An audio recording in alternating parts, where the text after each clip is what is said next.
Today, we become legends.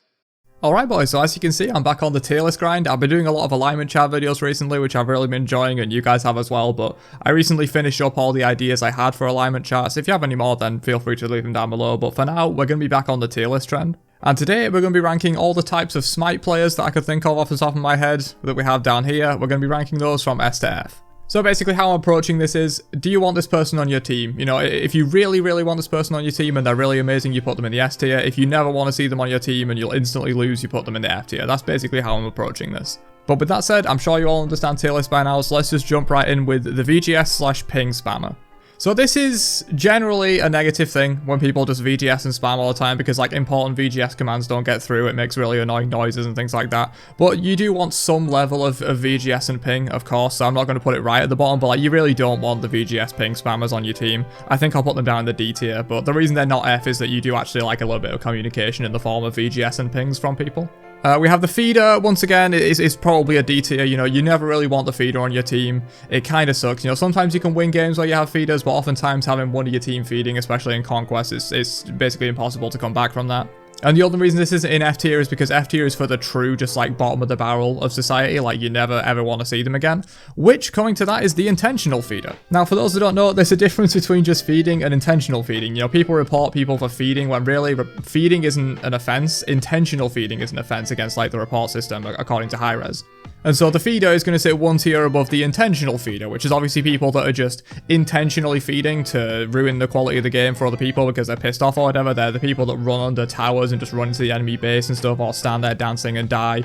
Those kind of people, whereas like they're definitely worse than just someone that's having a bad game. They've gone 2-14 or something. Yeah, it sucks. Maybe they could have played better, but like it happens to the best of us at the end of the day, whereas not everyone is an intentional feeder. We have the split pusher. So nowadays, the split pusher is like a D tier again. If you have someone that's only going to split push you basically like the entire game, it's almost like you're playing down a player, which is like what's happening with having a feeder on your team. So I think them being in the same tier makes a lot of sense. Back in the day, the split pusher might have been like a C tier, back when you could do like Loki split pushing and Bastet and Nuwa split pushing because pets removed backdoor protections from towers. Back in those days, split pushing was almost somewhat viable at a certain level, but nowadays split pushing is very much unviable, and people that try and do it all the time and never turn up for team fights, you may as well have a feeder on your team. We have the Smurf, so I guess this one kind of depends on whether they're on the enemy team or on your team, doesn't it? Because if they're on the enemy team, you really hate to see the Smurf because they're almost certainly going to be better than everyone else in the lobby, and then they're just going to absolutely stomp you, you hate that. But having the Smurf on your team is a little better because you've almost guaranteed got the win then. But even then, if the Smurf's on your team, it feels like you didn't really earn the win because they just like hard carry you. So Smurfs in general are pretty bad, but I think I'll put them in the C tier. You would rather have like a Smurf or something than just someone who's outright feeding or just like throwing the game by split pushing and things. Which, thinking about it, to be honest, I think we'll move the VGS ping spammer up there as well, because really someone who's VGS and ping spamming, they're not as bad as having a feeder or like an eternal split pusher on your team. You could just mute them and move on with your day. We have the 10 star, so the 10 star, it's a bit hit and miss. Some of the 10 stars are like insane. They could arguably be A or S tier. They could absolutely carry you, but I feel like a lot of 10 stars are just really not amazing. We'll put them in the C tier category because some of them do have potential. You know, some 10 stars out there go absolutely ham and carry games, but I feel like a lot of 10 stars also, they've invested way too much into one god and they don't really play like super well. Which brings me to the 100 star, which is even worse. You could arguably say this is even an F tier, but like 100 star gods, they're just not good at the fundamental game at that point. No one has enough hours to put into Smite to get a god to 100 stars and then also learn what all the other gods do and how everything else in the game works. No one has that amount of time, so any 100 star you see is going to be someone that only has ever played that god and nothing else, and they don't really know anything about the rest of the game. So generally, yeah, that's going to be in D tier. The I can't play support guy, you know, this one, it's not ideal, I have to say. Since I've been placing them so low, I think maybe we'll put the I can't play support guy up in the B tier. You know, really, there's not a huge problem with it. Someone might be able to trade him support, or he might be able to just like play as good as he can, but the I can't play support guy is never someone you really want on your team. He's definitely not an A tier or S tier player, because if he does end up getting put in support, he's potentially going to intentionally feed and go down at the bottom of the barrel, but usually they'll just like play pretty badly because it's like not their main role. But he's not too bad, that I can't play support guy. The silent but deadly, this one is 100% an S tier, man. The silent but deadly, especially in ranked, I find, is just absolutely what you want on your team every single time.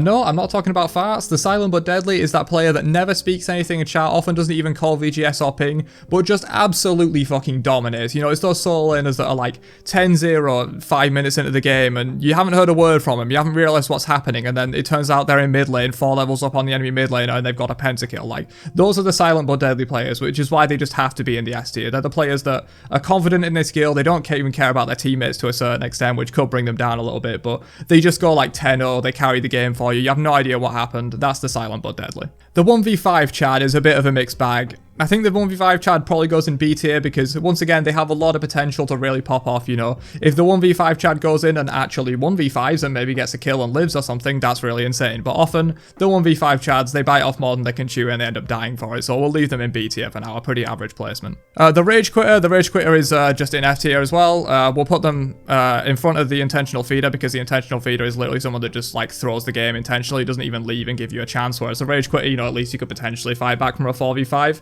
It's worse to have an Intentional Feeder than to have a Rage Quitter for sure. But then, you know, the Rage Quitter, no one wants them on their team. It's obviously an F tier. I don't think anyone's going to argue with this. Someone dies a couple of times and leaves the game, it just ruins it for the other 9 people involved. We have the DCer. Once again, this one's going to be up in D tier for a similar reason that the Feeder is up in D tier. It's not often intentional, or like it generally isn't intentional. It's just people like with really bad internet that just like DC at the wrong time or whatever. It's not as bad as like intentional feeding or intentionally rage quitting, which is why it's up in the D tier with other things like the Feeder and things like that. It's not they're intentionally trying to throw the game, but the end goal is still, or like the end result, sorry, is still that they throw the game. So like they're not quite as bad, but they're still D tier. You never want to have a DCer on your team. The Never Connect guy is an interesting one. I think I want to put him in like C or B. We'll go with C for now because the Never Connect guy is not as bad as like the mid-game DCer, because the Never Connect guy is, you know, he never connects to the game, and so you can surrender the game at 5 minutes. It doesn't count for like any TP in ranked or anything like that. You don't lose anything. It's just a lot better if they never connect than like connect at the start and then DC or intentionally feed or rage quit, so I feel like it deserves a placement above those ones. We have the pre-made jungler. The pre-made jungler is like, once again, hit or miss. The pre-made jungler is basically like, you know, your jungler is like, for example, pre-made with your mid laner, and all he does is hang around mid, gank mid all game, completely ignores the side lanes. Or if he's pre-made with the solo laner, he just camps solo all game, completely ignores duo and mid. That's what the pre-made jungler is. And sometimes, you know, if they're in a pre-made and ranked, they're like a duo and they can hard carry the game with that duo and the jungler focuses their lane and they get ahead and win, it's not too bad. But often with the pre-made jungler, they do just like let the rest of the team fester and rot, and then they're like really far ahead, but like the rest of the team loses. So I think a C tier placement is fine, you know, pretty average. Can go well, can also go poorly. The pre-made duo laner is also the same thing, you know, the pre-made duo laner is just, you know, I'm the ADC, I'm queuing with my friend who's support, or the other way around. It's basically the same arguments for the pre-made jungler for this one. The no-lifer, I feel like this is a good candidate for our A tier placement, you know, considering they're going to be on our team, we're going to want the no-lifer on our team a fair bit, because usually they're pretty good at the game. There are some no-lifers, like the 100-star players, that don't really know how to play the game, and they're actually kind of terrible, and you don't want them on your team, but I feel like most no-lifers, they know what they're doing. At this point, am I a no-lifer on Smite? I have like 3,000 hours, who knows, but you definitely want those players on your team, because they know the fundamentals of the game, and they will carry you a lot of the time. We have the whoops, wrong game mode guy. This one definitely goes in the D tier again. It's like the DCer, you know, it wasn't really their fault, they accidentally queued the wrong game mode, you know, if for example like an arena main queuing into Conquest that's never played Conquest before, it's really gonna suck for the team that has that player, but ultimately it's not really their fault, you can't blame them for it, but once again, the end result is that the game is thrown, so like D tier is pretty fair, I think. The Insta-Locker. This one once again could go both ways, we'll drop it in C tier for now. The Insta-Locker is obviously infamous in Smite, you know, they have one god they play, they pick it, they insta-lock it, they don't really care about the role and things like that, so it can often go terribly because, you know, they'll pick like Loki support and stuff like that, but also if they get Loki jungle and they're really insane at Loki and that's why they insta-locked him, they can also carry the game, which is why I think they deserve like a C tier placement. We have the what are wards guy, so this one's really not great. I kind of want to put this one in like D tier as well, you know, except with this one it's a little bit more intentional on their part. This one definitely could be D or F depending on how harshly you look at like new players not understanding the game. I think for me I'll put it in D because it's just people that like really don't understand how powerful wards are and haven't been taught yet. And ultimately you can try and teach them that and then it's not too bad. Whereas like in F tier it's people that are just like intentionally throwing the game. Like I don't think people that don't understand wards are that bad. You can teach them about wards, but on the other side of the coin, it really does suck to have people that have no idea what wards do and don't place them on your team in like a mid to high level conquest match. It absolutely sucks. Alright, and now the quick fire round of all the conquest roles. So we have the support main. We love the support main. I think we put this one in S, you know, because like very few people actually main the support role, and often the people that do main support are super good at it, so you love to have the support main on your team, especially in rank. You know, they can take it if someone got dished out support and they don't want it. We love the support main. The ADC main, probably like a B tier, you know, can go really well. ADC main's very dedicated to their role and they can often hard carry because it's often like the role you can carry from the most. It kind of depends on the meta, but ADCs can hard carry a game in basically any meta. So like sometimes it can go really well, but then you also have the ADC mains that just like split push their lane and never really do anything. So like could go either way. We have the solo main, similar to ADC. Solo mains are also quite dedicated and like fiercely protective of their role. Generally with solo mains, like they kind of just sit there and do their own thing, and like if they feed their lane, it kind of sucks because like the enemy solo is going to be like super huge, but then if they win their lane, like they can absolutely just go in. So it does kind of depend with the solo main. Once again, like the ADC main, which I think warrants a B tier placement. The mid main, I think we'll drop the mid main into C tier. For me, I just have really bad experiences with people that like hardcore main mid and mages and things like that. They just leave a bad taste in my mouth. They feel like really elitist in the mid role. I don't know, it's very strange, but for me, this is just like a personal placement. I feel like the mid main deserves to be placed below these.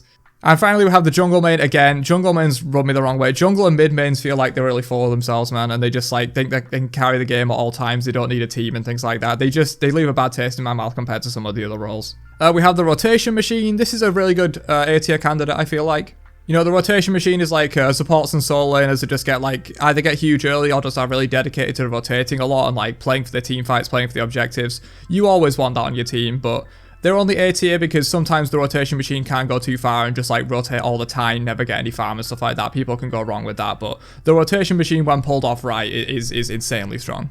We have the Icon Solo Fire Giant at 10 minutes guy. Once again, this could be D tier or F tier depending on how you look at it. You know, you could argue it's trolling because no one realistically should be trying to solo the Fire Giant at 10 minutes outside of like really specific scenarios and combos. But then you could also argue that, you know, it's a lack of their knowledge, similar to the What Are Wards guy. But I feel like this one's a bit worse, you know. Not knowing about wards are a little bit more of an advanced thing. Not knowing when you can kill, like, the big boss and it tells you in the tutorial that it's, like, a 5-man push. I don't know about that. You could argue this one should drop down to F. It could be a bit harsh. Let me know in the comments how you feel about that. Should that be a D or an F? But I'll leave it in an F for now. We have the Every Buff is Mine guy, so we'll go D tier because they're not actively throwing the game, but this is just like the guys that, you know, often like ADCs or whatever that take like purple buff, but then also try and take red buff off the mid laner when like their purple buff expires and stuff. Just you never really want that guy on your team, to be honest, but they're not actively completely throwing the game, so they don't deserve an F tier. And finally, we have the Backcamp Bandit. So this is highly dependent on whether you are playing against or playing with the Backcamp Bandit. But basically, the Backcamp Bandit is the guy that just constantly goes and invades the enemy backcamps on cooldown, does the timers, just takes them for the team. And if that's on your team, you love that. If that's not on your team, you hate it. But since this list is mainly aimed at if they're on your team rather than on the enemy team, I think I'm going to put this one in the A tier. So that's where the Backcamp Bandit will reside. And there we go. That is the types of Smite player tier list. Let me know if you enjoyed this one and if you have any other standard tier list ideas. I've been doing a lot of the alignment chart videos recently, so if you have any standard tier list ideas you want me to do, definitely leave them in the comments down below. And I will catch you guys in another one later on. Have a great day, and peace out, you nerds.